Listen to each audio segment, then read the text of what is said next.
sa India ang biglang nasunog. Ating alamin kung nakalika sa mga pasaherong sakay nito mula sa mga detalye ng balitang ibabahagi maya-maya. Magandang gabi. Ako po si Rikki Mathay. Ako si Rikki Alagao Flores. Ito ang mata ng Agila International. Para naman sa mga headlines ngayong araw ng Biyernes.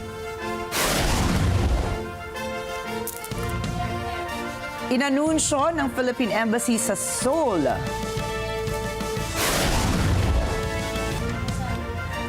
bilang ng mga Pilipinong walang trabaho pumalo sa 1.97 million nitong Oktubre. Japan magbibigay ng karagdagang defense equipment sa Pilipinas. French President Emmanuel Macron naghahanap ng panibagong Prime Minister. Northern California coast niyanig ng magnitude 7 earthquake. At Manny Pacquiao pasok sa Boxing Hall of Fame.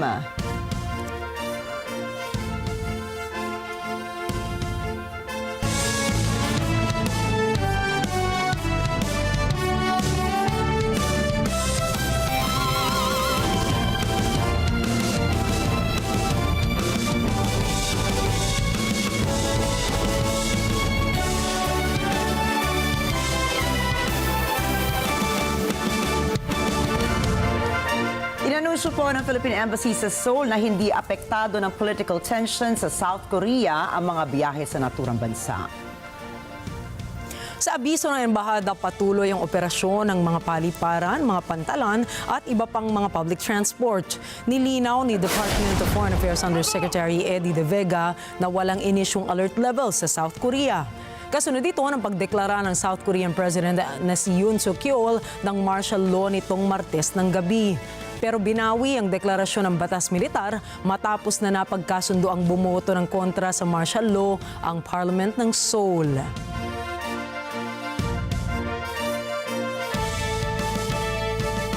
Muli namang tumaas ang bilang ng mga tambay sa Pilipinas nitong buwan ng Oktubre.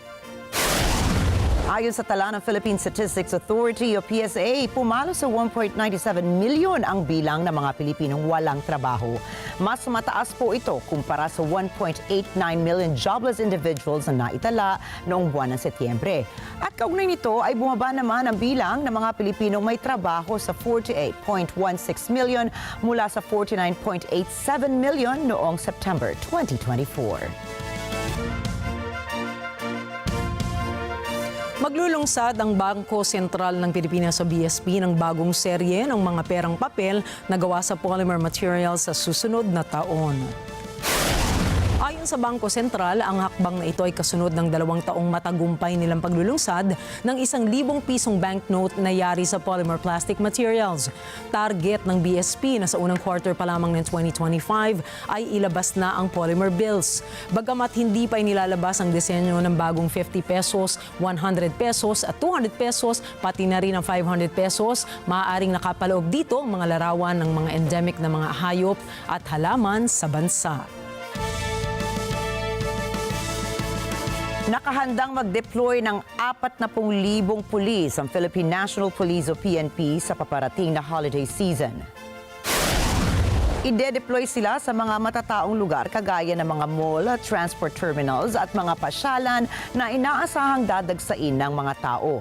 Sa kasalukuyan, walang namomonitor na anumang seryosong banta sa seguridad ang PNP kaugnay sa nalalapit na holiday season. Patuloy na nakaalerto ang mga otoridad para matiyak nila na hindi sila malulusutan ng masasamang loob. Asahan ang panibagong dagdag bawas sa mga produktong petrolyo sa susunod na linggo. Batay sa Department of Energy Oil Industry Management Bureau, posibleng tumaas ng 10 hanggang 30 sentimos ang kada litro sa gasolina. Habang 40 hanggang 70 sentimos naman ang posibleng rollback sa presyo ng kada litro ng diesel.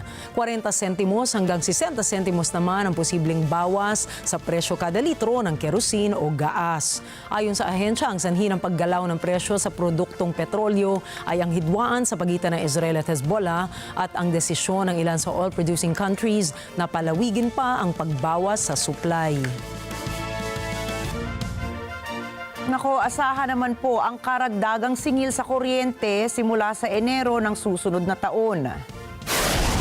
Ito ay matapos payagan ng Energy Regulatory Commission o ERC na kolektahin sa mga consumers ang mahigit sa 3 billion pesos na pambayad sa ancillary services ng National Grid Corporation of the Philippines noong Pebrero. Ayon sa ERC, ang Luzon ay magkakaroon ng 12 sentimos kada kilowatt-hour na dagdag singil sa kuryente sa loob ng 3 buwan. 12 sentimos kada kilowatt-hour din ang dagdag naman sa Visayas sa loob ng 6 na buwan, habang 3 sentimos kada kilowatt-hour naman ang taas singil sa kuryente sa Mindanao sa loob ng 3 buwan. Nakilahok ang Pilipinas sa Multilateral Maritime Cooperative Activity sa loob ng Philippine Exclusive Economic Zone o EEZ. Sa kalatas na inilabas ng US Indo-Pacific Command, ang aktibidad na ito ay ang pagpapakita ng commitment ng tatlong bansa para isulong ang malaya at bukas na Indo-Pasipiko. Kasamang lumahok sa Joint Maritime Activity ang barko ng US na P-8A Poseidon, BRP Andres Bonifacio ng Pilipinas at ang Murasame-class destroyer na JS Samidaire ng Japan. Noong buwan ng Setyembre pa ang huling isinagawang Maritime Cooperative Activity sa teritoryo ng Pilipinas kung saan kasamang lumahok ang mga bansang Japan, Estados Unidos at New Zealand. Nakatakdang makatanggap ang Pilipinas ng karagdagan pang defense equipment mula sa Japan. Ito po ay sa gitna ng mga banta sa pinag-aagawang karagatan sa West Philippine Sea o WPS. Ang Japan ay isang malaking taga-suporta ng Pilipinas laban sa pag-aangkin ng China sa naturang katubigan. Kabilang sa ibibigay na tulong ng Japan ay nagkakahalaga ng 611 million pesos o katumbas po yan ng 1.6 billion yen para sa pagbibigay ng coastal radar systems at automatic rigid hull inflatable boats. Ang naturang coastal radar systems ay ginagamit para ma-detect at matuntun ang mga maliliit na fishing vessels, gayon din para mapangasiwaan ang vessel traffic, habang ang rigid hull inflatable boats naman ay magaan at fast high-performance boats na ginagamit ng military para sa pagpapatrolya, gayon din sa search and rescue operations. Ayon naman sa Department of Foreign Affairs o DFA, susuportahan ng naturang tulong ang ginagawang mga hakbangin ng Department of National Defense at Armed Forces of the Philippines sa pagpoprotekta sa Pilipinas at pagpapahusay pa ng kapasidad ng ating bansa para malabanan ang mga banta sa kaayusan, katatagan at seguridad sa Indo-Pacific region.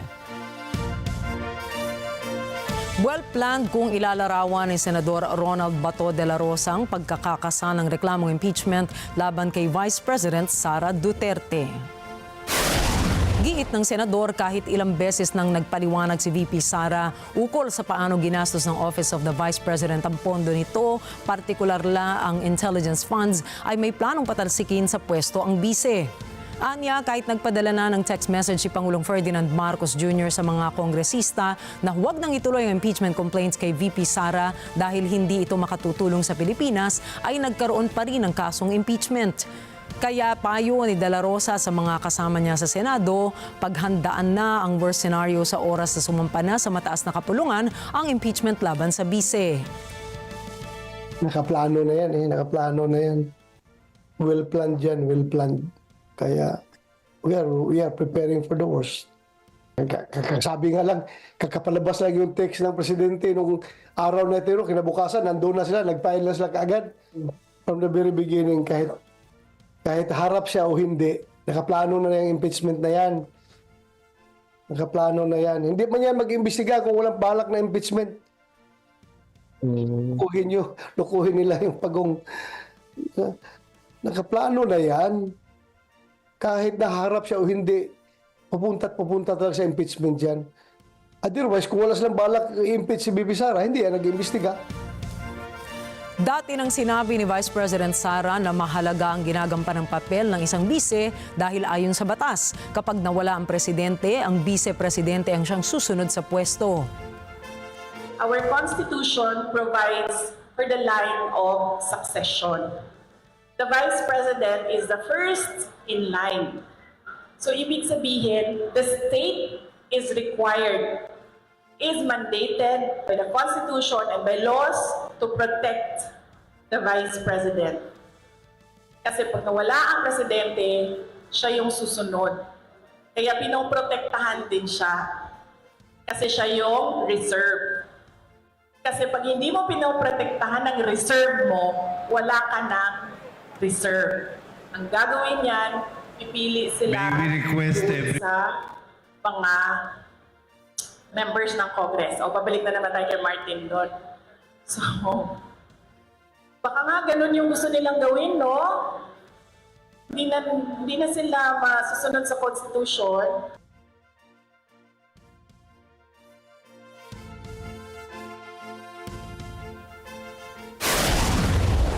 Susunod, President Yoon pinaaresto ang ilang party leaders sa South Korea. Russia handang gumamit ng anumang paraan para sa Ukraine war. At France magtatalaga ng bagong Prime Minister. Mga detalye ng mga balitang yan at iba pa sa pagbabalik na Mata ng Agila International.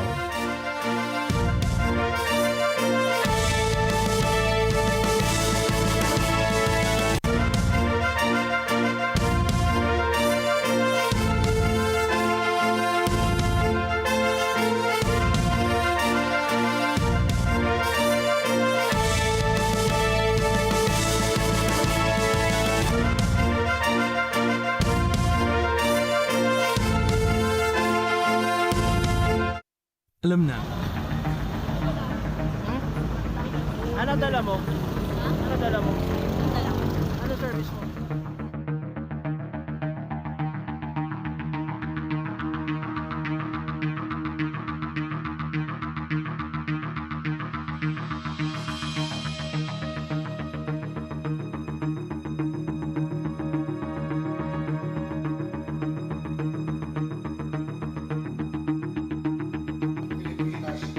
Bawal ang pagpapatay ng mga workers sa additional complaint. But if ang hahabulin is yung number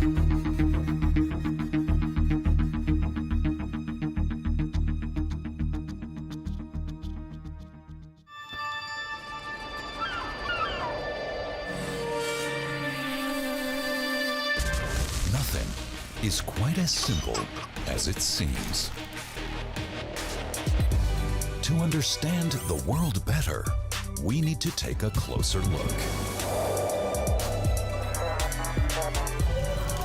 Experience knowledge. Tomorrow today.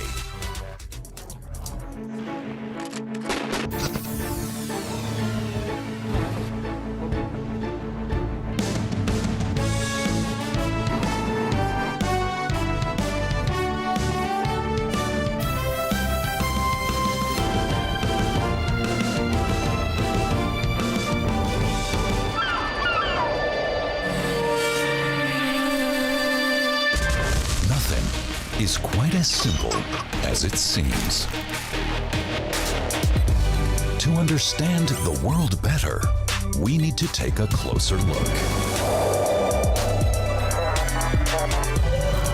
Experience knowledge. Tomorrow today.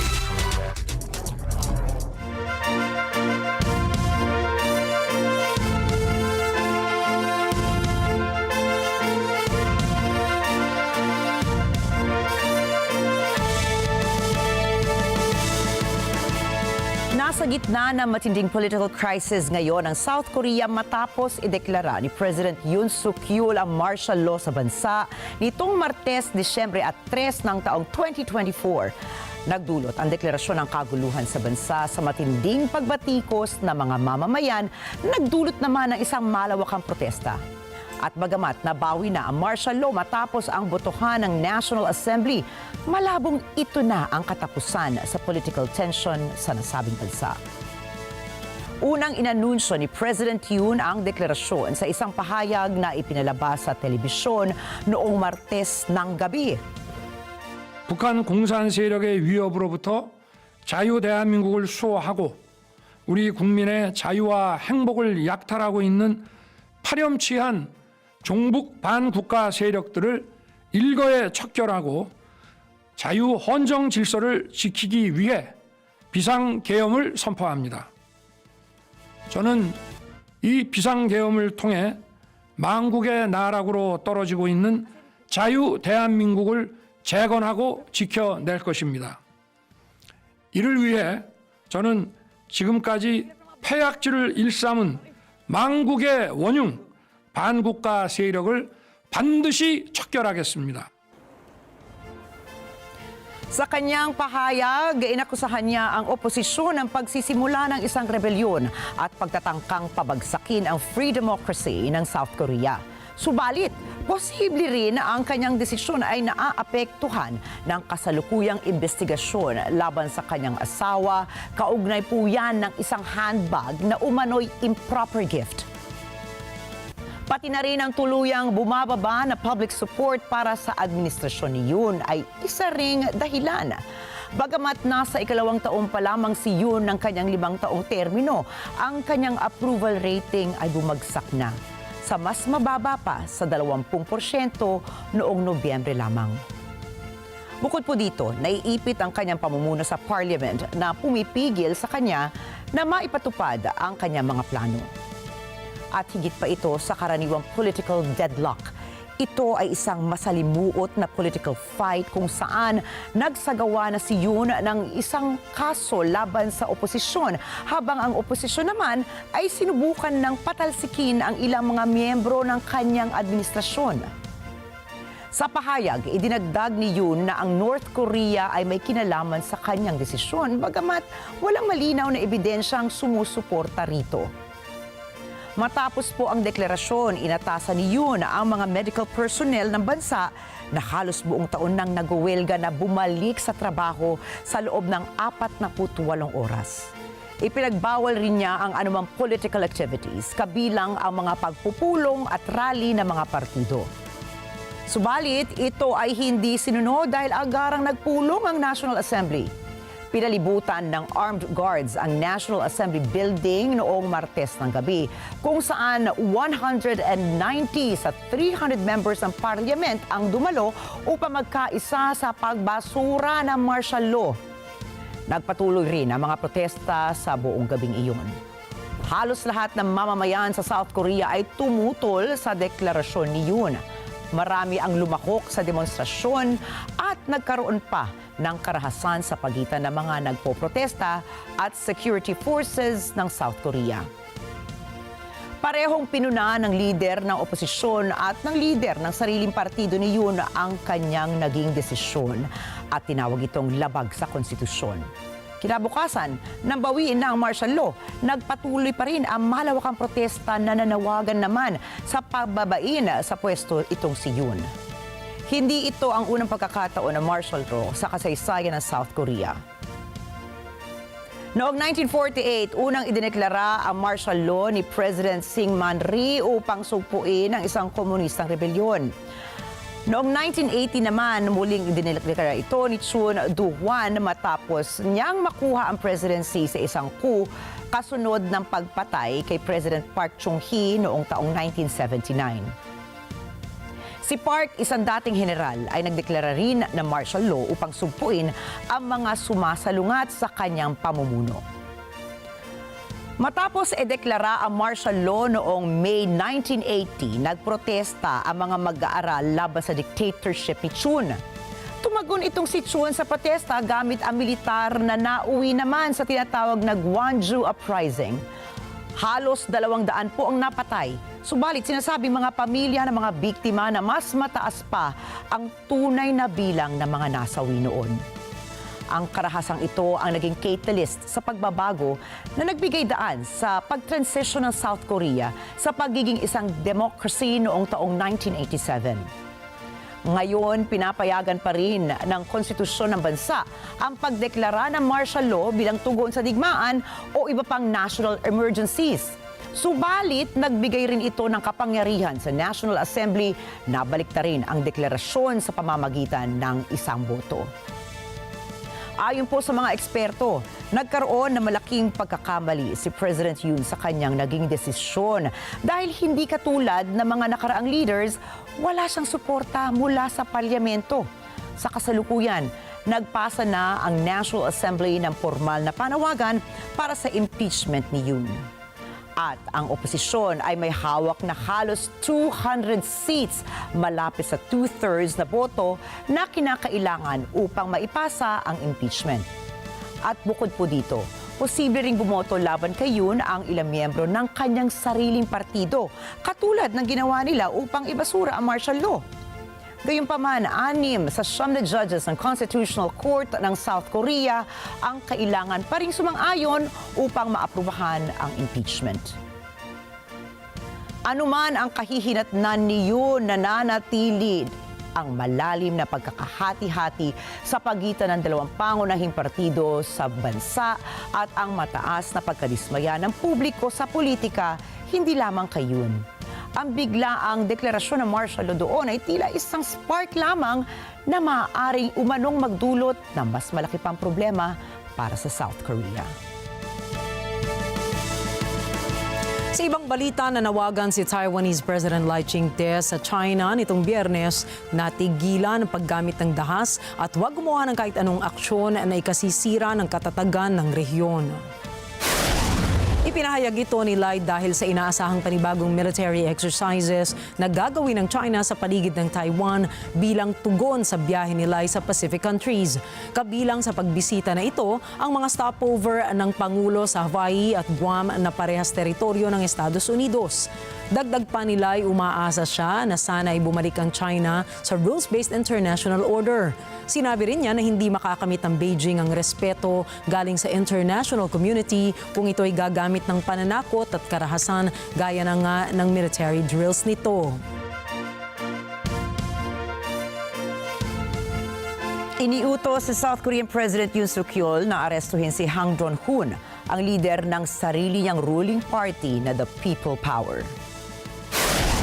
Pinaaresto rin ni President Yoon si Lee Jae-myung, ang leader naman ng opposition party sa South Korea. Ayon po kay Yoon, si Hang at Lee ay kabilang sa mga anti-state forces.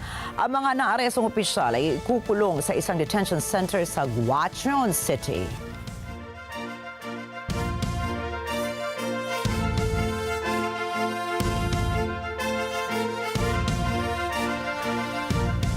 Arrest him! Yan ang sigaw ng mga miyembro ng oposisyon sa loob ng National Assembly Building. Nais nila na arestuhin ang mga otoridad si South Korean President Yoon Suk-yeol. Samantala, ilang grupo na ang dismayado sa pamumuno ni Yoon na nagprotesta sa harapan ng National Assembly. Hiling ng grupo ay arestuhin din ang presidente ng South Korea dahil sa pagdedeklara nito ng martial law. Ayon sa oposisyon, pansariling interes lamang ang dahilan ni President Yoon kung kaya ito ay nagdeklara ng emergency martial law, kaya dapat lamang daw na mawala ito sa pwesto. Samantala, ipinaliwanag naman ni Russian Foreign Minister Sergei Lavrov na handa ang Moscow na gumamit ng anumang paraan upang makamit ang tagumpay sa digmaan sa Ukraine. Noong nakaraang buwan, gumamit ang Russia ng tinatawag nilang Oreshnik hypersonic missile sa lungsod ng Dnipro sa Ukraine. Sinabi ni Russian President Vladimir Putin na ang missile na ito ay isang uri ng weapon na hindi mapapabagsak. Dagdag pa niyang maaari ring gamitin ng Russia ang iba pang katulad na missile sa battlefield kung kinakailangan. At muling ipinagtanggol ni Lavrov ang panig nila sa gera. Sinabi niyang ang Western countries ay nakikipaglaban upang mapanatili ang kanilang hegemonya, samantalang ang Russia ay nakikipaglaban para sa kanilang legitimate na security concerns. Nagbabala ang United Kingdom na ang buong mundo ay nasa ikatlong nuclear age. Ayon kay Admiral Tony Radakin, hepe ng UK Defense Staff, kailangan tanggapin ng Britanya na seryoso ang mga bantang kinaharap nito kahit na mga maliit ang tsansa na maglunsad ang Russia ng direktang nuclear attack sa United Kingdom o sa mga kaalyado nito sa NATO. Paliwanag pa na opisyal nagsisikap naman ang maraming bansa na higpitan ang pagkalat ng nuclear weapons, subalit komplikado anya ang kasalukuyang panahon dahil sa lumalawak na teknolohiya at kawalan ng seguridad ukol sa nuclear weapons. Nangako si French President Emmanuel Macron na magtatalaga ito ng bagong Prime Minister sa mga darating na araw. Ito ay matapos mapatalsik sa pwesto si Michel Barnier dahil sa isang no confidence vote ng Parliament nitong Miyerkules lamang. Sinabi ni President Macron na mas pinili ng kanyang mga kalaban sa politika ang gulo at hindi man lamang anya inisip na mga katunggali niya ang interes ng mga botante. Tumanggi rin si Macron na bumaba sa pwesto at sinabing manunungkulan siya hanggang sa matapos ang kanyang termino sa taong 2027.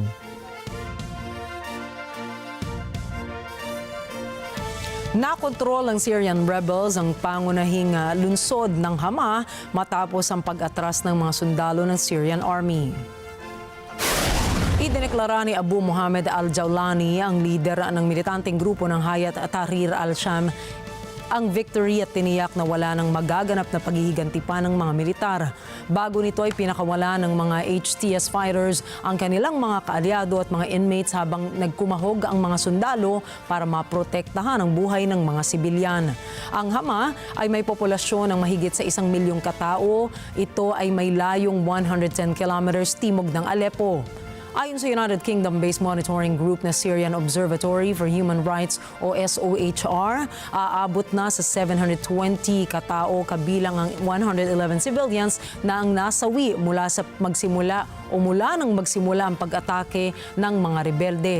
Nasa mahigit kalahating milyong katao na rin ang nasawi sa Syria mula nang magsimula ang civil war noong 2011 matapos ang pagkakaaresto ni President Bashar al-Assad ng mga nagsasagawa ng pro-democracy protest. Ayon naman sa Syrian Defense Ministry ay pansamantala lamang at bahagi ng kanilang plano ang pagsuko ng naturang lungsod. وأؤكد أن ما حدث في مدينة حماة اليوم هو إجراء تكتيكي مؤقت. ما زالت قواتنا في محيط مدينة حماة وهي على أتم الاستعداد والجاهزية لتنفيذ واجباتها الوطنية والدستورية. Ipinagmalaki ngayon ng Israeli military na kanilang napatay sa pag-atake ang senior Hamas commander sa Al-Mawasi Humanitarian area. Kasama si Osama Ghanim, ang senior Hamas member at ilang mga Palestinian fighters sa mga nasawi sa insidente. Sa kabuuan ay aabot na sa 20 katao ang nasawi at marami ang sugatan sa airstrikes ng Israel. Sa nasabing pag-atake ay ikinagalit ng Medical Aid for Palestinians o MAP, ang British aid charity, dahil sa pagkasira ng nasa 40 tents sa kanilang kampo kung saan naninirahan at nag-ooperate ang kanilang mga tauhan. Nanawagan ang grupo para sa isang ceasefire dahil sa itinuturing nila ang lugar bilang safe zone kung saan nagpapagamot at nagsisilbing sanctuary para sa mga sibilyan. Nanawagan ng Hezbollah sa mga Arab countries na tulungan silang muling makabangon. Ang nasabing panawagan ay kasunod ng pagpayag ng Israel ng ceasefire sa Lebanon. Ayon sa Hezbollah na mahalaga ang nasabing pondo ng mga Arab countries para maipatayo ang mga nasirang gusali dahil sa pambobomba ng Israel. Una nang sinabi ng Hezbollah leader na kanilang bibigyan ng bawat pamilya ng tig $14,000 para sa mga pamilya na nasira ang kanilang buhay dahil sa pagbomba ng Israel. سنكون كحزب الله إلى جانب سوريا في إحباط أهداف هذا العدوان بما نتمكن منه إن شاء الله تعالى.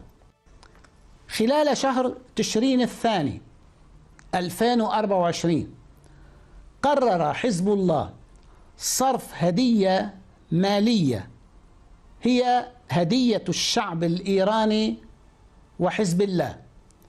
هذه الهدية تتراوح بين 300 و400 دولار. القيمة الإجمالية التي دفعت 57 مليون دولار، شملت 172 ألف عائلة. كل من هدم منزله بشكل كامل ولا يستطيع أن يعود إليه إذا كان في بيروت أو الضاحية يدفع له 14,000 دولار لمدة سنة بين إيجار وأثاث، وإذا كان خارج بيروت يدفع له 12,000 دولار كإيجار وأثاث في آن معا. Nanawagan ang hepe ng United Nations para sa agarang humanitarian access para sa mga sibilyang nangangailangan sa Syria. Narito po ang report ni Jessica Bautista. Hinikayat ni United Nations Secretary General Antonio Guterres ang mga may impluwensya na gawin ang kanilang bahagi para sa nagdurusang mga tao sa Syria. Anya, lahat ng partido ay may obligasyong protektahan ang mga sibilyan. I want to say a few words about the grave and dramatic developments in Syria unfolding before our eyes. I just spoke with President Erdogan of Turkey to discuss the latest. I emphasized the urgent need for immediate humanitarian access to all civilians in need and the return to the UN-facilitated political process to end the bloodshed. All parties are obligated under international law to protect civilians. Now, this latest offensive was launched into government-controlled areas by Hayat Tahrir al-Sham, a group sanctioned by the Security Council, along with a broad range of other armed opposition groups. I once again urge all those with influence to do their part for the long-suffering people of Syria, and I thank you. Noong Huwebes, nakuha ng mga rebelde ang lungsod ng Hama. Ito ay sinasabing malaking tagumpay para sa partido ng mga rebelde matapos ang isang linggong pagpapaputok sa hilagang bahagi ng bansa. Ito rin ay bagong dagok kay Pangulong Bashar al-Assad at sa kanyang mga kaalyadong Russia at Iran. Jessica Bautista para sa Mata ng Agila International. Trusted, connected, on point. Nagprotesta ang mga manggagawa sa Argentina laban sa administrasyon ni President Javier Milei. Narito si Kathleen Gao para sa report. Nagprotesta ang mga organisasyon ng manggagawa sa Argentina sa Buenos Aires laban sa gobyerno ni Pangulong Javier Milei. Ayon kay Claudio Arevalo, Secretary General ng State Workers Association sa Buenos Aires, hinayaan kasi ng administrasyong Milei ang mga retirado na walang benepisyo ng gamot. Nagsisante ng higit 45,000 state workers at pabigat sa pasanin ng mga mahihirap. Nagmarcha ang mga demonstrador sa De Julio Avenue patungong Casa Rosada Presidential Palace. Ang mahigpit na pamumuno at mga tuntunin ni Milei ay nagmitsa ng mga protesta at strike sa bansa. Layon ng mga tuntuning ito ang pagputol ng public spending sa gitna ng resesyon sa bansa. Kasama sa mga nagpoprotesta ang iba't ibang unyon, kasama ang mga kumakatawan sa transportasyon, edukasyon, kalusugan at sektor pampubliko. Kathleen Ga para sa Mata ng Agila International, trusted, connected, on point. Pinatalsik ng Paraguay ang isang diplomat ng China dahil sa umano'y pangingialam ito sa kanilang domestic affairs.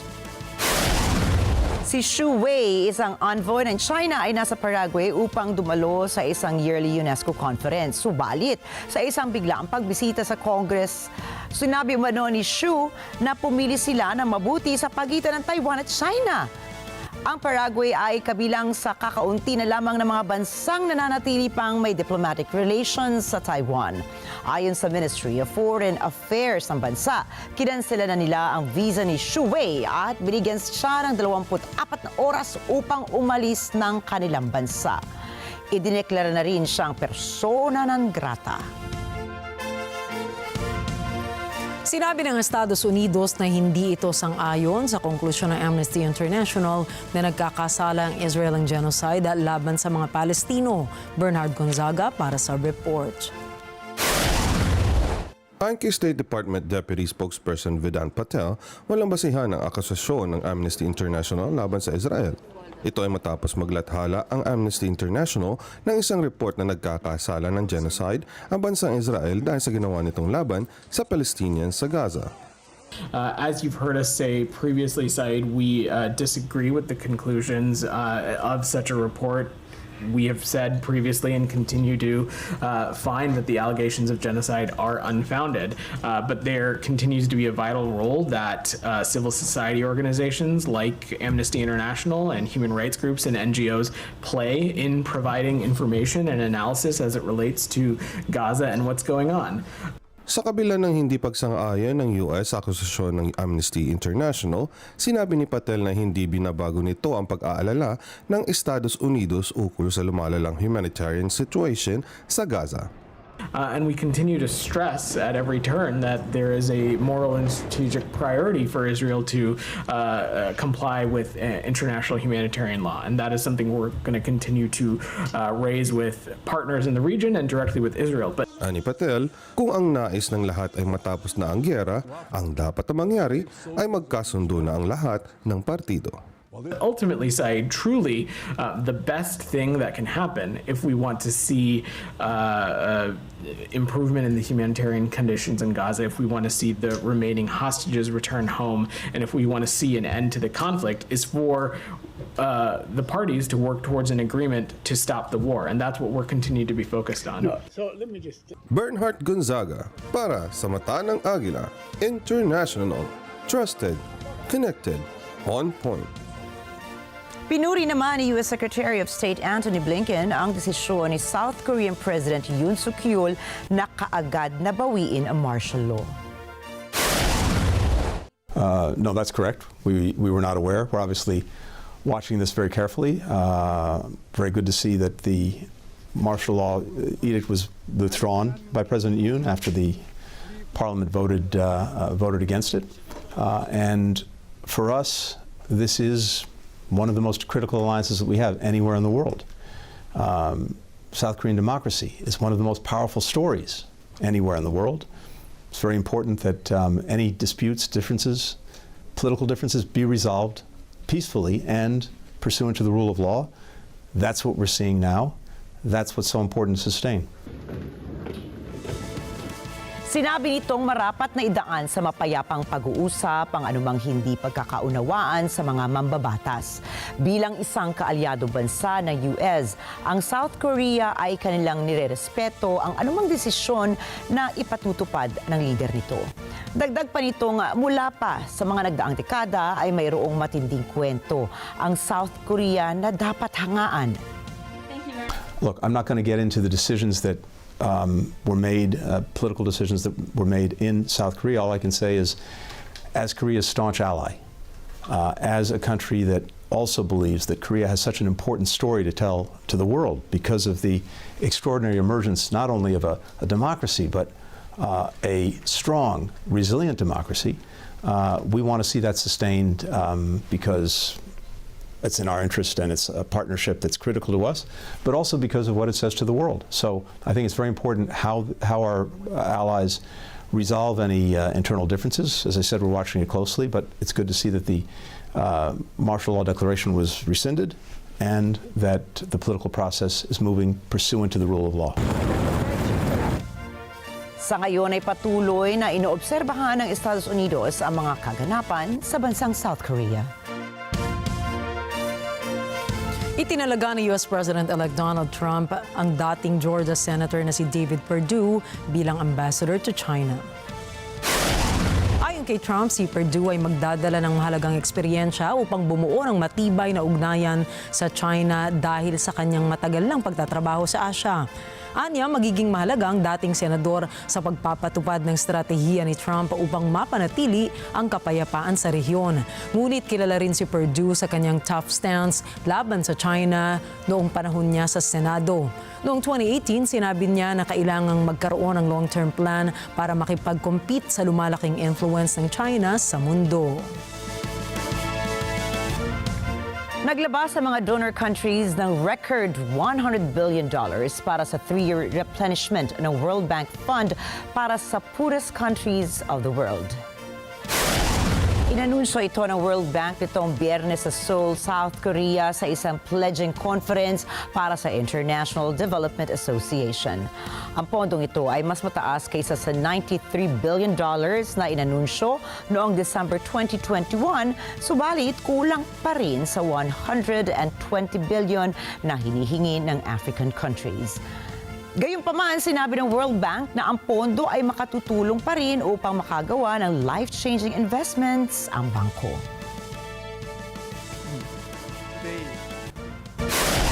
Susunod, magnitude 7 na earthquake sa Northern California coast.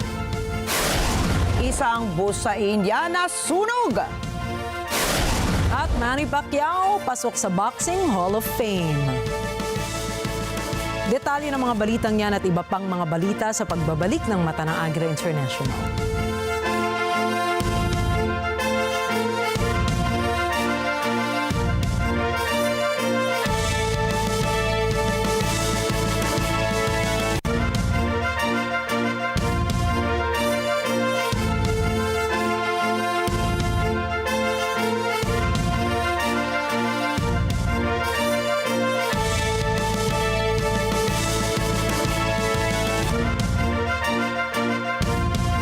Life begins at retirement is all about embracing the joy of being ageless and active, where every day is a new adventure and the best is yet to come. Join us as we dive into the stories, the successes, and the endless possibilities that come with embracing life after work.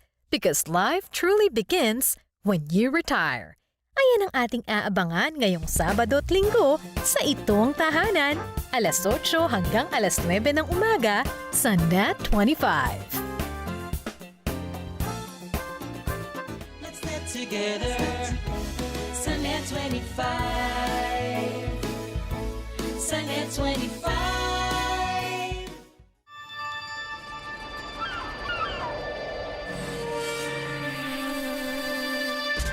Nothing is quite as simple as it seems. To understand the world better, we need to take a closer look. Experience knowledge. Tomorrow today.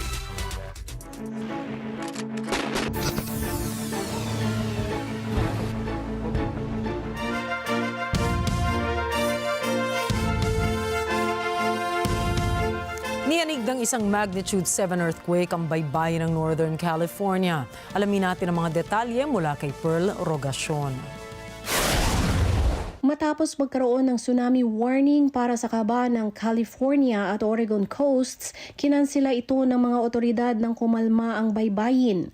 Ayon sa National Weather Service, may 4.7 million na mga residente ang sumailalim ng tsunami warning sa loob ng ilang oras. Ang lindol na tumama ng lalim na 10 kilometers ay nakasentro ng 63 kilometers west ng Ferndale, California. Ayon sa U.S. Geological Survey, ang Ferndale ay isang bahagi ng baybayin ng Northern California na may kalat-kalat na populasyon. May 19,000 na mga kliyente ang nawalan ng kuryente sa Humboldt County. Sa kasalukuyan nakatakdang suriin ng mga opisyal ang damage na dulot ng lindol. Walang naiulat na nasaktan sa pangyayari. Pearl Rogacion para sa Mata ng Agila International. Trusted, connected, on point. Nakataas sa general alert ngayon ang gobyerno ng Congo dahil sa pagkalat ng misteryosong flu-like disease matapos ang pagkasawi ng ilang katao.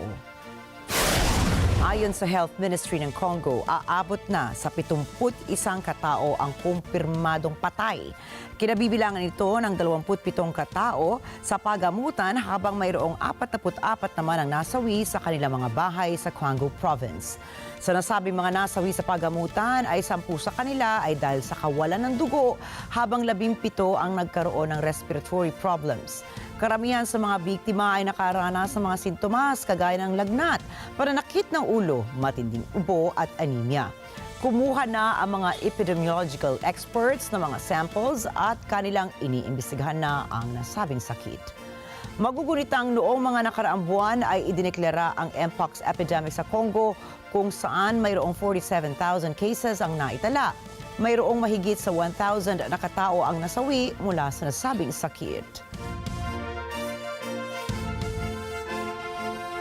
Ligtas at nasa mabuting lagay ang 15 estudyante sa India matapos mailikas mula sa nooy masusunog pa lamang na school bus.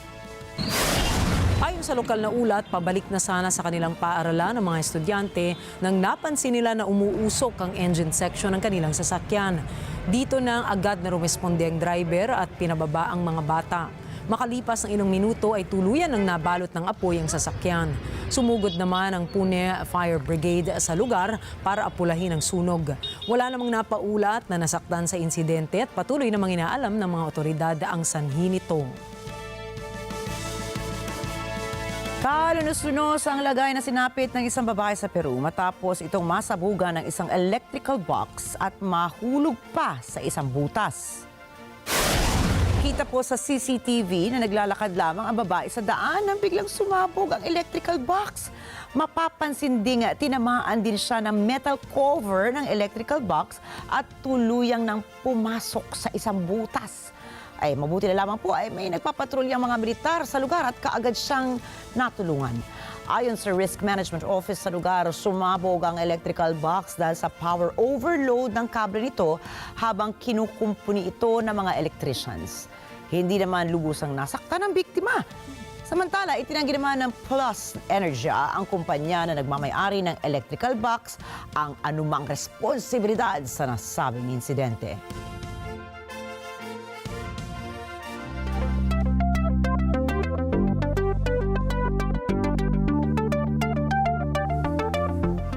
Inanunsyo ng Amazon na naging matagumpay ang pagpapalipad ng kanilang delivery drone sa himpapawid ng Italia.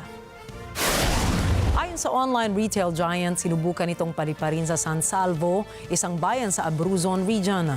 Ang drone ng Amazon ay isang MK-30 drone, isang high automated drone system na pinatatakbo ng computer vision program ng kumpanya. Higit sa Italy ay naglunsad din ang Amazon ng ganitong deliver service sa Britain ngayong taon. Noong December 2022, naging unang-unang inilunsad ng Amazon ang kanilang Prime Air Drone Package Delivery sa Estados Unidos. Dahil naging epektibo ito, ay nagpatuloy ang pagpapalawak ng serbisyo hanggang sa ibayong dagat.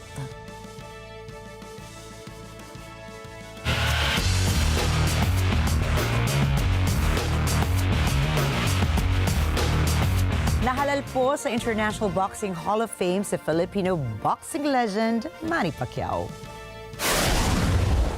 Magiging bahagi siya ngayon ng Hall of Fame Class of 2025. Si Pacman po lamang ang tanging boksingerong nakapagkamit ng title belt o titulo sa 8 weight divisions mula flyweight hanggang sa super welterweight. Taong 2021 ang tuluyang magretiro sa boxing ang Pinoy Southpaw boxer matapos ang 72 laban sa kanyang buong karera kung saan mayroon siyang 62 panalo, 8 talo at 2 draw. Siya rin ang unang atletang Pinoy na naitampok sa Time Magazine sa listahan ng World's 100 Most Influential People noong taong 2009. Ikinatuwa naman ng 45-year-old na si Pacquiao ang pagkakapili sa kanya ng Hall of Fame. Isang karangalan para sa kanya na dalhin ang pangalan ng Pilipinas sa buong mundo.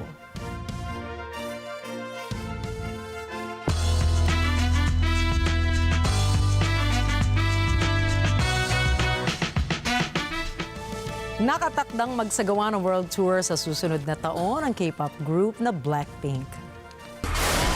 Ayon sa kanilang agency na YG Entertainment, kasabay din ng kanilang world tour ang paglabas ng kanilang bagong album. Ilan sa mga stops nila ang North America, Europe, Asia at South America. Ang nasabing world tour concert ay kasunod ng matagumpay na Born Pink World Tour na isa sa mga highest grossing tours by a female group.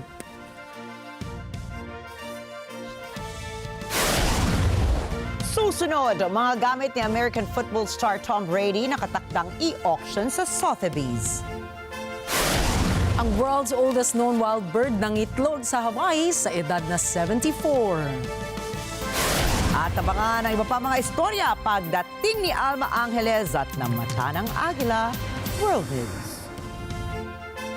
Iba pang mga balita sa pagbabalik ng Mata ng Agila International.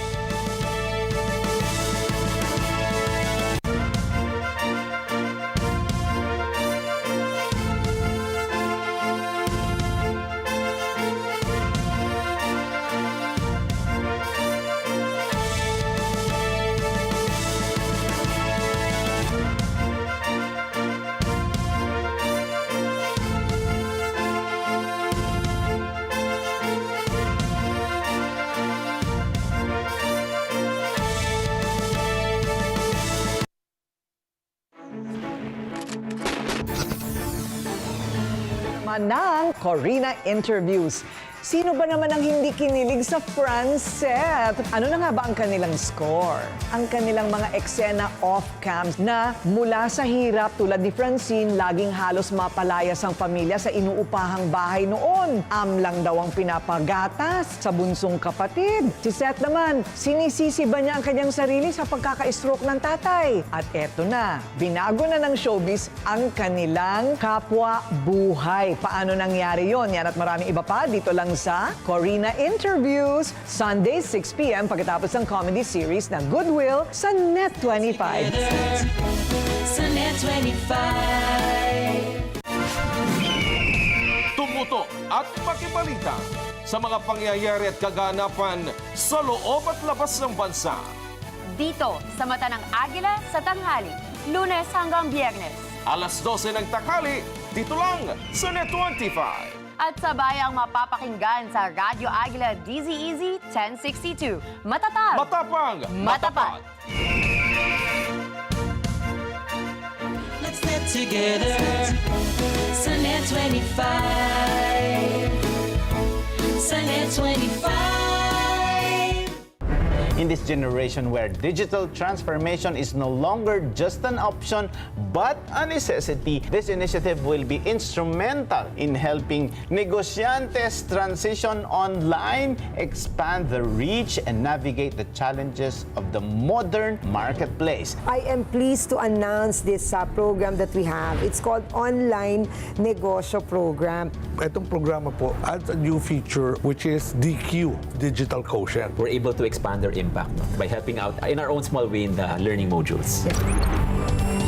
Online Business, an Open for Business with Cesar Vallejos. Sunday, 9 p.m. Sa Net25.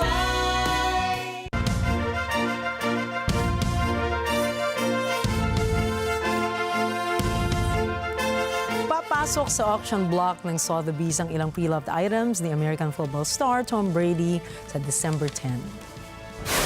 Ang koleksyon ni Brady ay binubuo ng 21 mga relo kung saan ipinapakita rito ang mga disenyo mula sa sports, vintage at modern times. Inaasahan na papalo ang relo ni Brady na Audemars Piguet 99 Royal Oak na kilala sa tawag na The Roast sa hanggang $400,000 hanggang $800,000.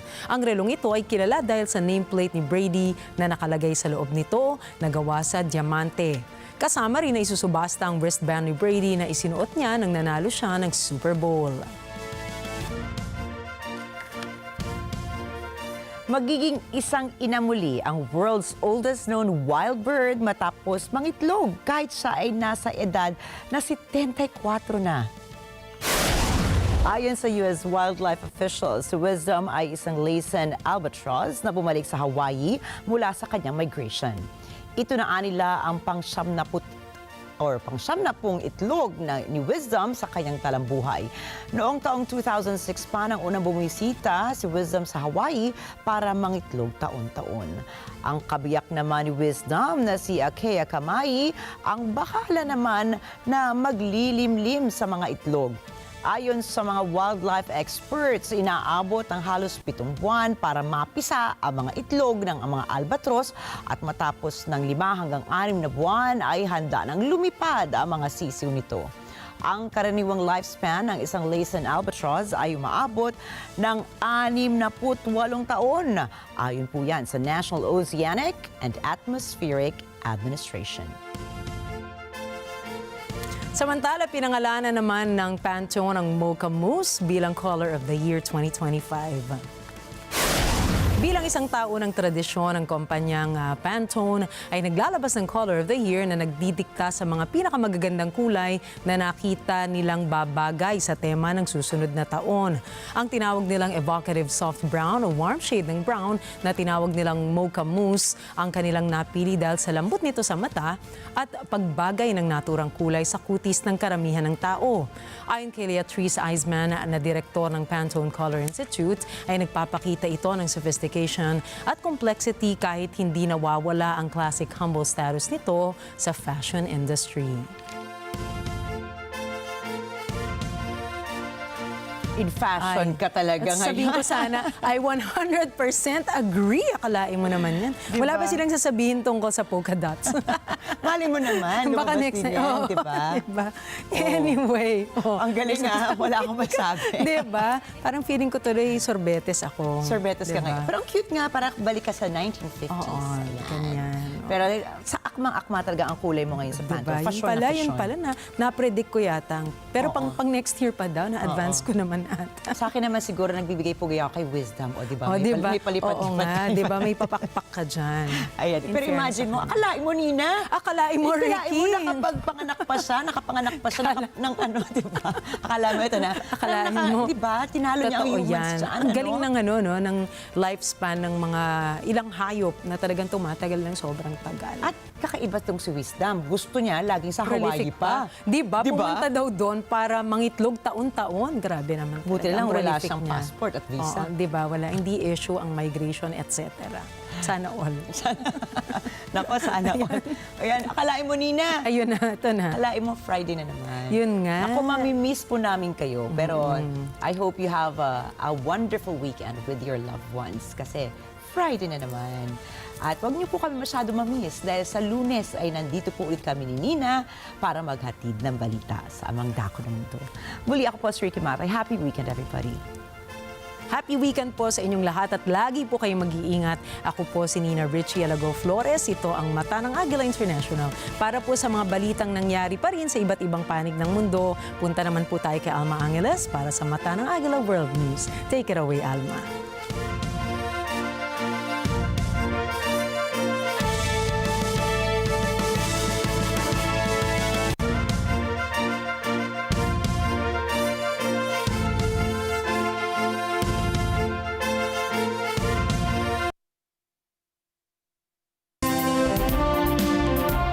Thank you, Nina and Rikki. Good evening, everyone. I'm Alma Angeles for Net25 World News.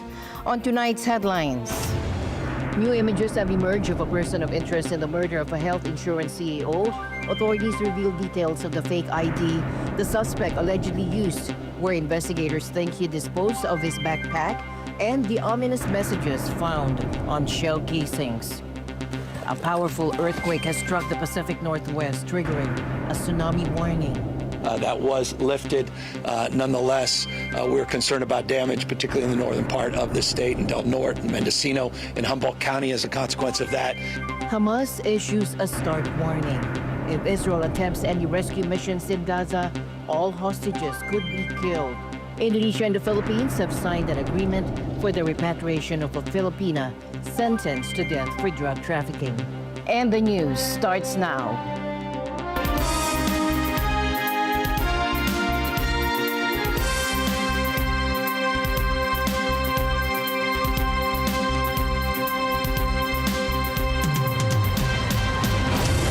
Indonesia and the Philippines reached an agreement today for the repatriation of Mary Jane Veloso, the Filipina sentenced to death for drug trafficking. The agreement was signed in Jakarta by Indonesia's Senior Law and Human Rights Minister Yusril Ija Mahendra and Philippine Justice Undersecretary Raul Vasquez. Jadi pemerintah Filipina menghormati putusan pengadilan Indonesia atas kasus Mary Jane Veloso dan tidak mempersoalkannya. Dan hari ini kita menyepakati pemulangan narapidana tersebut.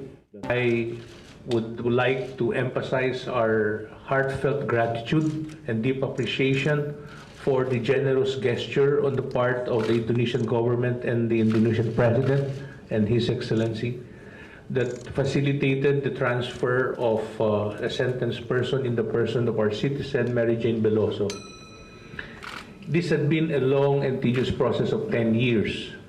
And what a fitting end to have a gift like this during Christmas, December 2024.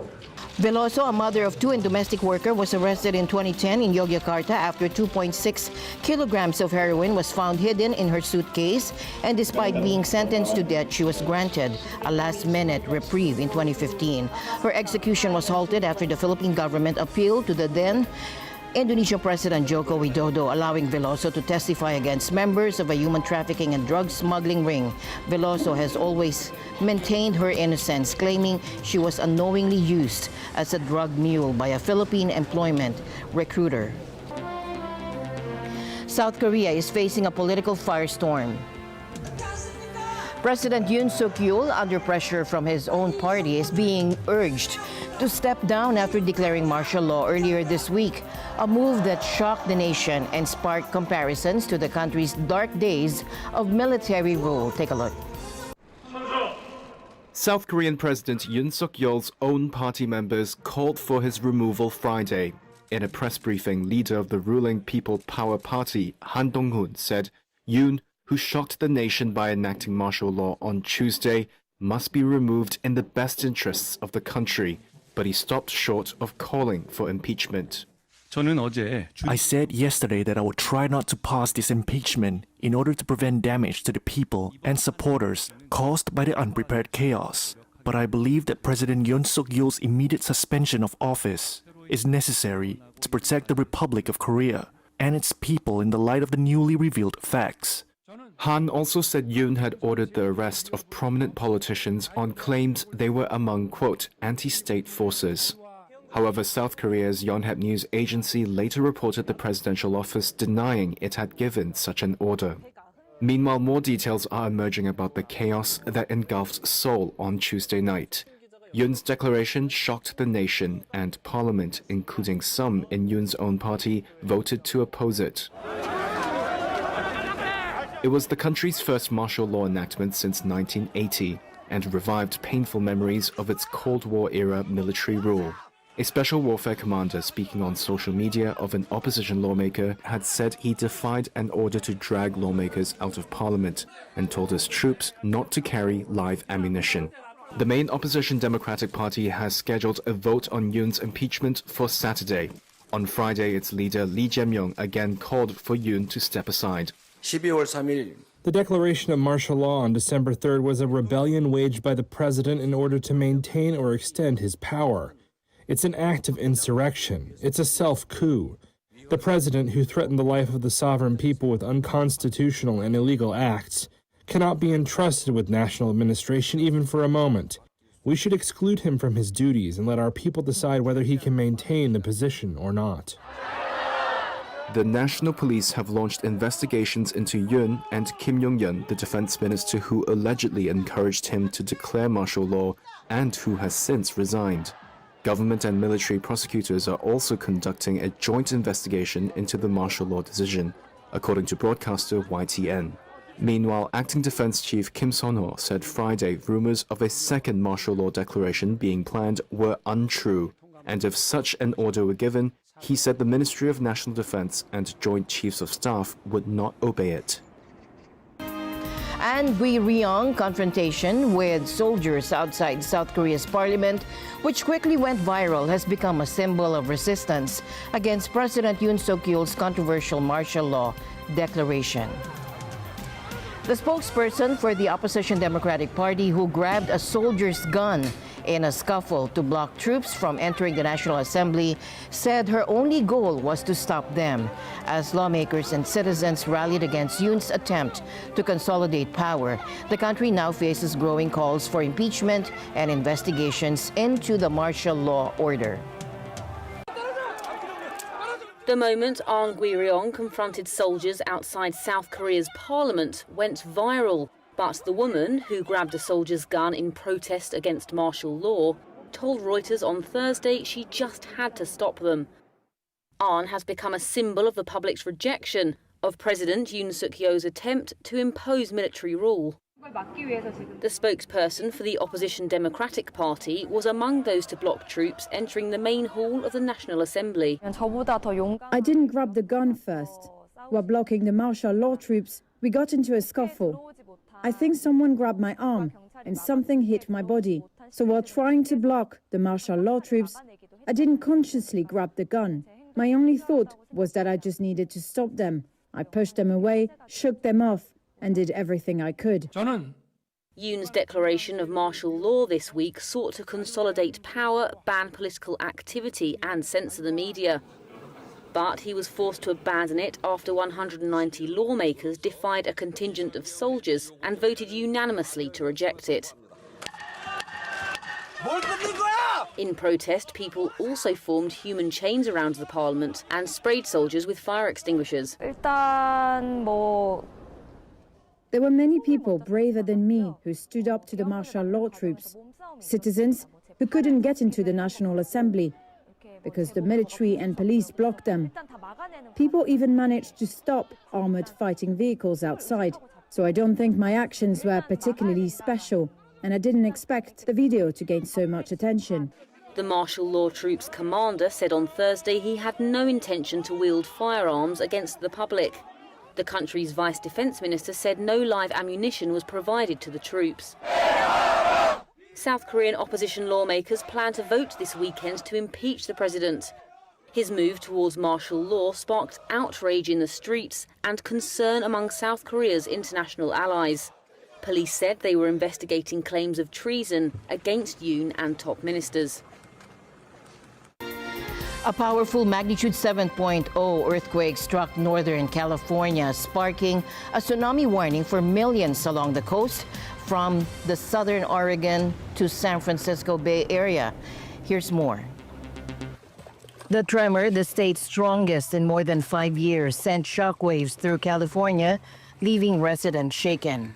I just got off the phone as we were driving over with our state office emergency, and we've now put together what we refer to as our SOC. We've referred all our efforts to focus now on a 7.0 earthquake in Northern California. There was a tsunami warning that came out.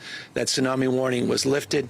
It is part of a protocol, tsunami warnings, anytime you're 5.0 or greater around a coastal region, typically goes into effect. It allows us to back off through abundance of caution. That was lifted.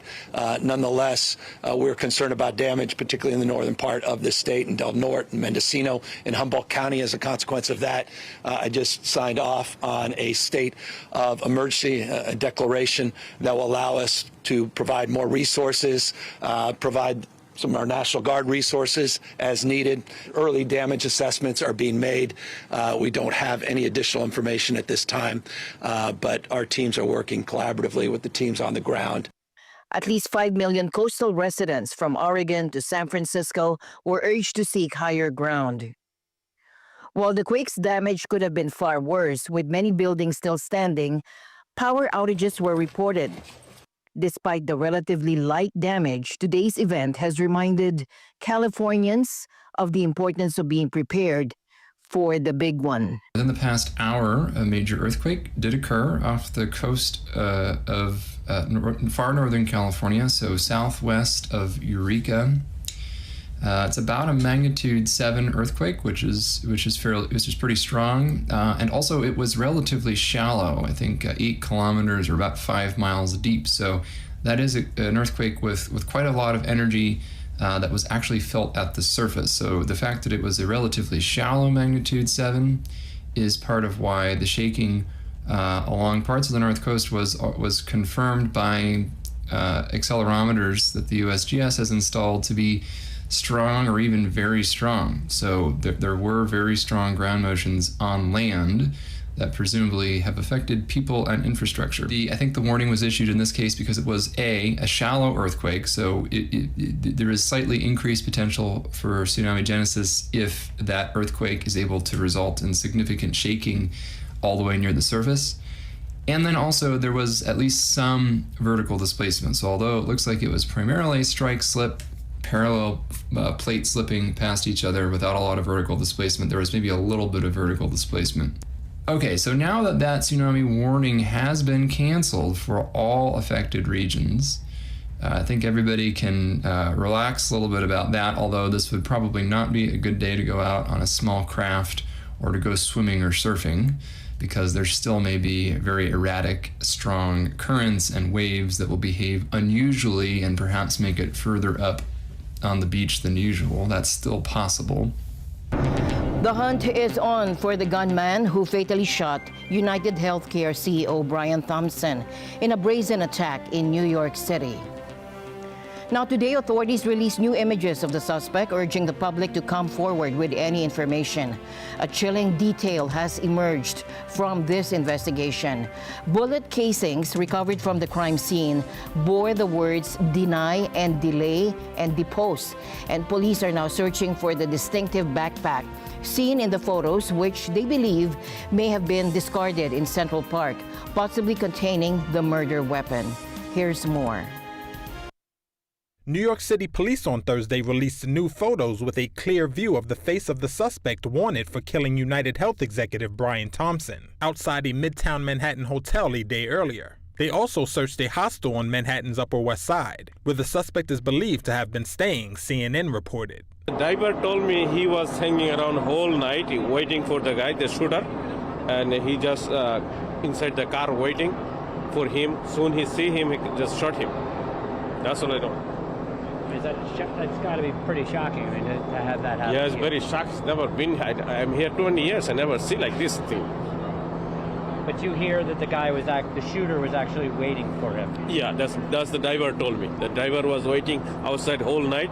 He's for his passenger. So he told me this guy was here outside whole night. The attack, which investigators called premeditated, came just before the company's annual investor conference at the Hilton.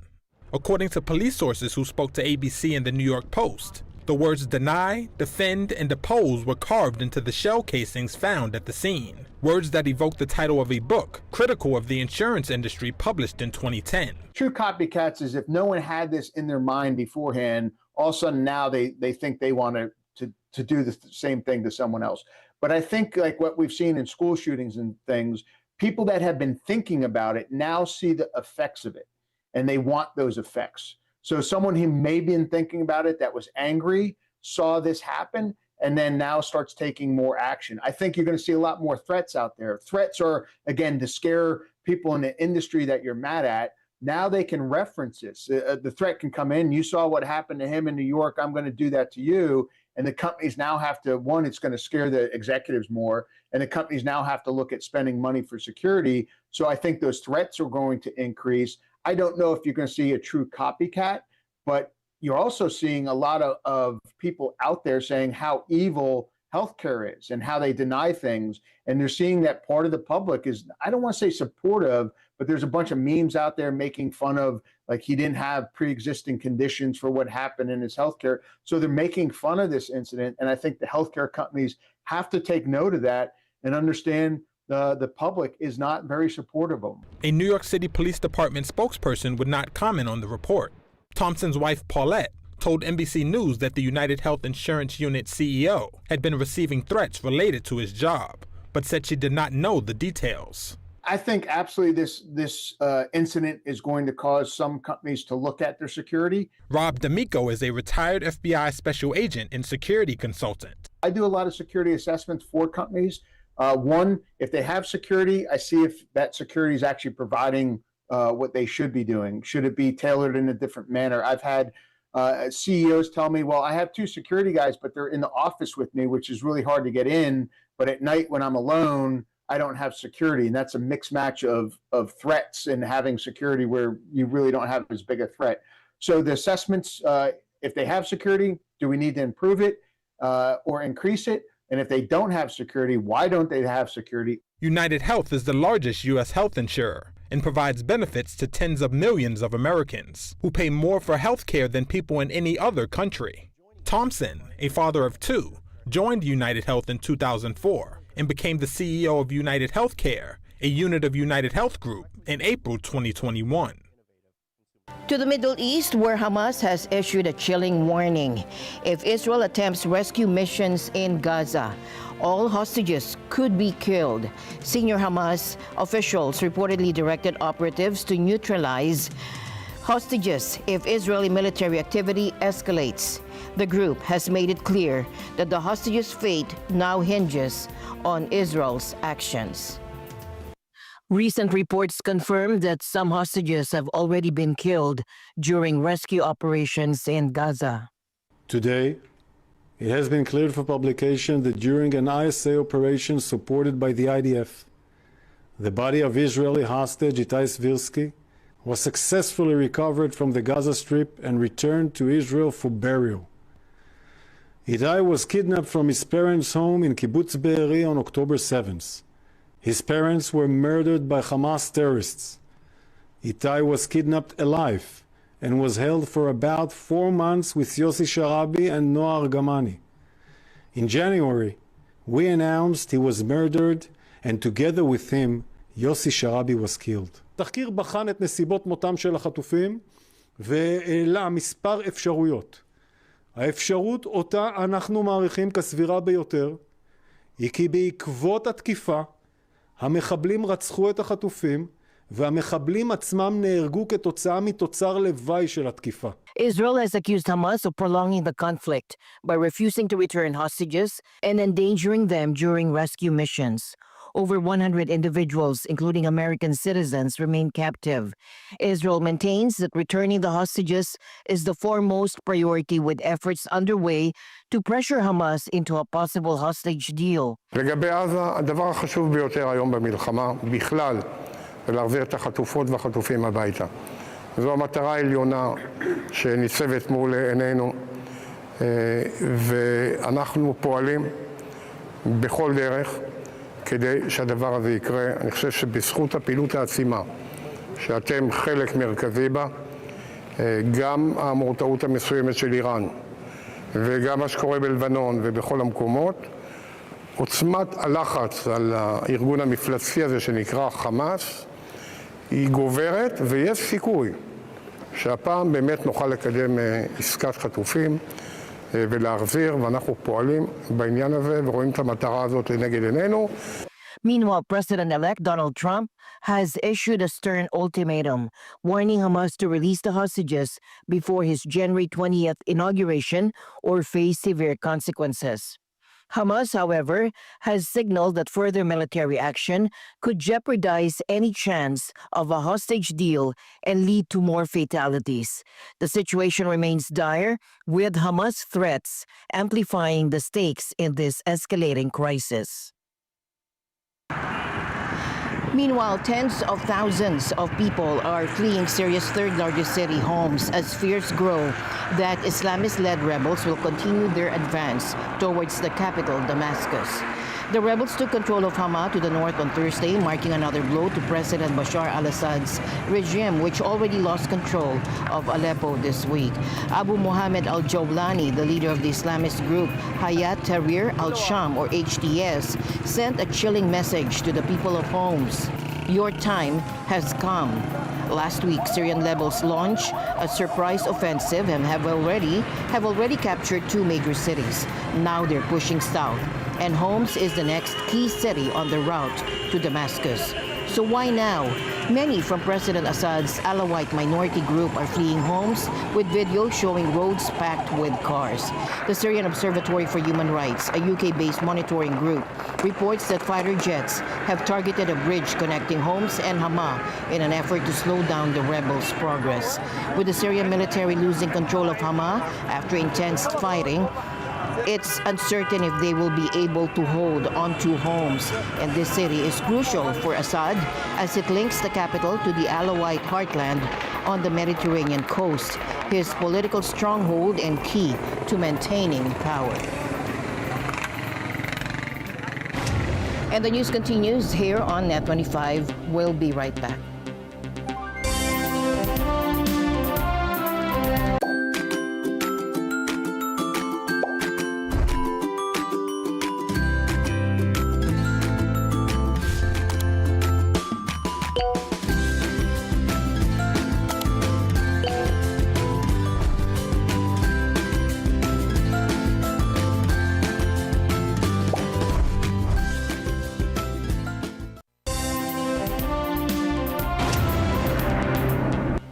Donald Trump making a bold move in the tech world, appointing a former PayPal executive to lead the U.S. into the future of AI and cryptocurrency. Good evening, America. Donald Trump has named former PayPal executive David Sacks as AI and crypto czar. In a social media post, the president-elect said Sacks would focus on making the U.S. a world leader in both fields. He says his administration will ensure, quote, the crypto industry has the clarity it has been asking for. Trump once labeled such currencies a scam, but embraced the sector during his election campaign. His victory has seen Bitcoin surge on bets that the new administration will be friendlier to digital assets. This week, the top cryptocurrency broke through the $100,000 level for the first time, though it later dropped back. It's up around 50% since Trump's election win. Sacks was formerly chief operating officer at PayPal. Among other things, he also founded the business social network Yammer. He was an early advocate of cryptocurrencies, saying in a 2017 interview that Bitcoin would revolutionize the internet. One analyst told Reuters that Sacks was seen as a strong backer of crypto with a history of investing in tokens besides just Bitcoin. Earlier in the week, Trump named strong crypto advocate Paul Atkins to run the Securities and Exchange Commission. That added to optimism for the sector, with the U.S. financial watchdog hitherto seen as unfriendly to crypto. As Bitcoin soared above $100,000 for the first time, an analyst attributed the surge to a rejection of the established values of society and the elites. Take a look. Bitcoin catapulted above $100,000 for the first time ever on Thursday, a milestone hailed even by skeptics of the digital asset. The historic surge comes as investors bet on a crypto-friendly incoming U.S. administration, with President-elect Donald Trump a day earlier nominating pro-crypto attorney Paul Atkins to run the Securities and Exchange Commission. The appointment of Atkins, a former top SEC official who has advocated for deregulation, could provide relief for a crypto industry that has chafed under President Joe Biden's hard-charging SEC chair, Gary Gensler. Dan Ives is global head of tech research at Wedbush Securities. Deregulation clearly is going to happen. A new SEC chair that looks like pro-Bitcoin. Very bullish in terms of this dynamic. So I think a big piece of what we're seeing here is a Trump bump, but I don't think it stops because I think Trump can be pretty aggressive when it comes to Bitcoin once he's in the White House. Bitcoin has more than doubled in value this year and is up more than 50% in the 4 weeks since Trump's election victory, which also saw a slew of pro-crypto lawmakers elected to Congress. Analysts say the growing embrace of Bitcoin by big investors this year has been a driving force behind the record-breaking rally. But Mark Chandler, chief market strategist at Bannockburn Global Forex, sees Bitcoin's rise as part of a bigger social and political movement. The ground that we've been standing on is moving, and these shifting sands, and in this kind of turmoil, we don't know really what's going to be the winners, what's going to be the losers. And I think that in this, and when you're rejecting it, like many of the elections, especially in the industrialized countries this year, have rejected the incumbents. And so I sort of see Bitcoin as part of this rejection of sort of the established values and not just the values of society, but really of the elites. The total value of the cryptocurrency market has almost doubled over the year to hit a record of over $3.8 trillion, surpassing the value of Apple, according to data provider CoinGecko. Ireland is at a standstill after Friday's parliamentary elections, with no party securing a clear majority. And the housing crisis, rising living costs, and immigration dominated voter concerns, leaving the nation to wonder who will lead and what comes next. Aribel Celestino reports from London. What's next for Ireland's government? Friday's parliamentary elections have left the country in political limbo, with no clear majority in sight. The key issues driving voters: a housing crisis, soaring living costs, and rising immigration. Problems that have fueled frustration after years of pandemic and economic pressures. Ireland faces an acute housing shortage, despite being one of Europe's wealthiest nations. Why is this happening? Rents are skyrocketing and many young people can't afford to move out. Add to that the highest proportion of young people in Europe struggling to pay for housing. Meanwhile, immigration is adding to the strain, with 120,000 people moving to Ireland in the last year, its highest influx since 2007. So where does the election leave us? Fine Gael and Fianna Fáil, Ireland's two major centre-right parties, are likely to stay in power but need smaller coalition partners to govern. Could this mean prolonged talks and a shaky alliance? That uncertainty looms, especially with U.S. President-elect Donald Trump taking office soon. Trump's plans to cut corporate taxes and impose tariffs could hit Ireland's economy hard. Will Fine Gael and Fianna Fáil need more allies to cross the finish line? Political analyst Michael Gallagher estimates Fianna Fáil could win 48 seats, with Fine Gael adding 39, close but not quite enough for a majority. Prime Minister Simon Harries expressed optimism despite the uncertainty.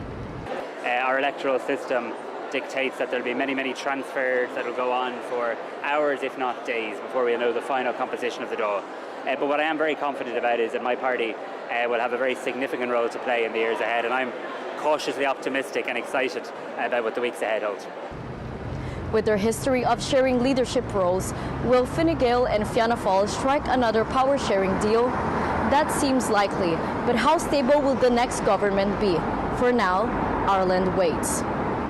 Reporting from London, United Kingdom, this is Arabelle Celestino for Net25 World News. Canadian households are set to receive a much-needed financial boost as the government implements a temporary tax break on essential goods starting December 14th. Starting December 14th, Canadians won't need to pay taxes on certain retail and food items for 2 months to provide relief on individuals and families amidst growing inflation and economy concerns. Businesses will be expected to remove goods and services tax or harmonized sales tax, GST or HST. Canadians been through a lot. They work hard. We see that. We've been able to get through the past couple of years. Everyone had to tighten their belts a little bit. And now we're going to be able to give a tax break for all Canadians. For 2 months, starting December 14th, we're going to remove the GST, HST from groceries, 100% of groceries, all groceries.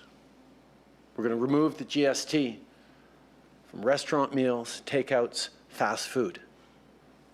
Removing the GST for essentials like kids' clothing, footwear, diapers, and toys.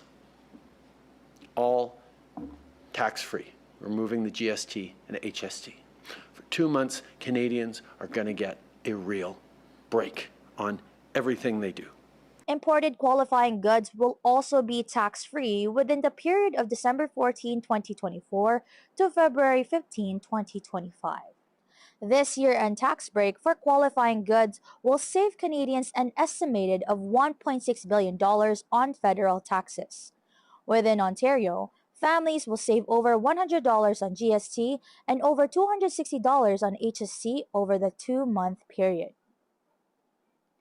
According to Prime Minister Justin Trudeau, this proposed measure will help Canadians have more money in their pockets and to help them afford the things they need and save for the things they want.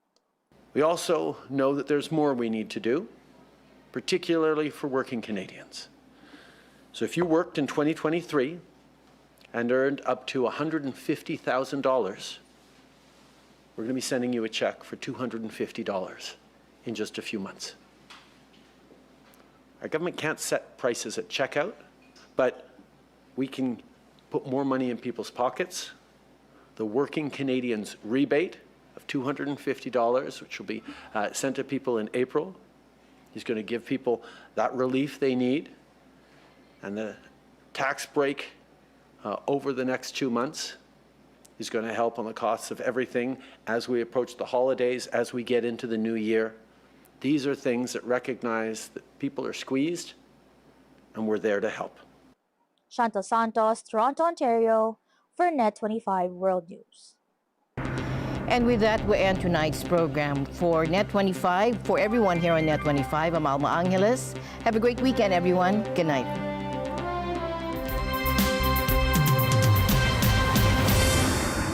This